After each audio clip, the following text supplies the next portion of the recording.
Oh, hello, yes. Tuesday, a tad nippy today. Yes, two from yesterday's conference. Final day today. Boris's speech. Whoa! It's been a really light conference in terms of any policy announcements, so I imagine they're all being given to Boris to announce today. Wonder what they'll be. It'll be exciting. A nation yawns.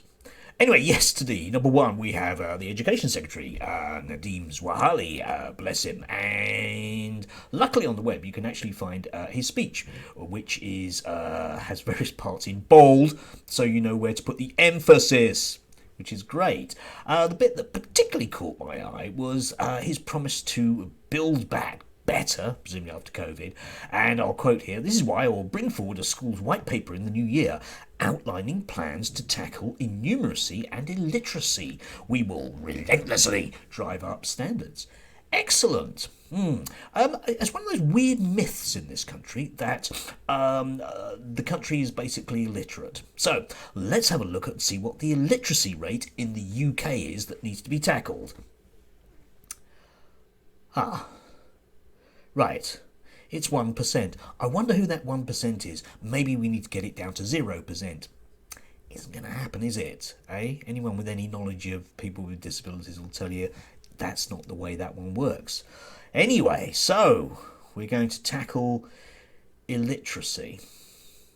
And if you think about it, I mean, presumably this is like historical literacy, which means that it won't be tackled in schools, would it? Because you'll be dealing with adults that are functionally illiterate. And I fully admit that you will find a lot of functionally illiterate adults out there. A lot of whom who grew up in a school system which theoretically, back in the past when it was good, wouldn't allow such things. Yes, so in other words, yet another Tory assault on thin air. Yeah.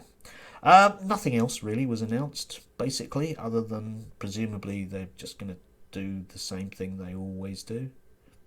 Whatever.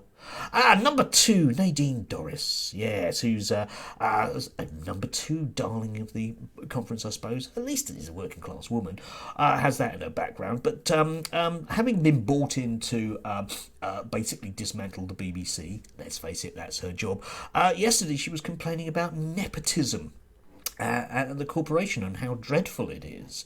So I thought I'd take some time to have a look at some famous MPs and their dads and mums.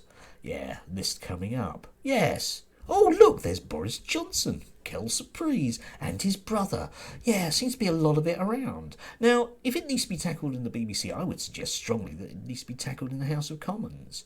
There's an awful lot of researchers out there whose daddy is an MP. And mummy is an MP.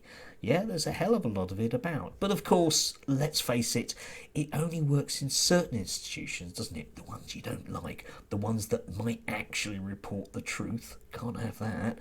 Yeah, so we're just going to have a go at the BBC and ignore an astonishingly long list of Tory problems with nepotism and cronyism over the years.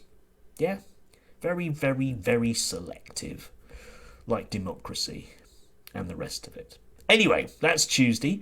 Have a lovely day. I'm about to head on and teach some sociology. Hurrah! Culture today. And identity. Still not teaching critical race theory, however. Never mind. Maybe next year, eh?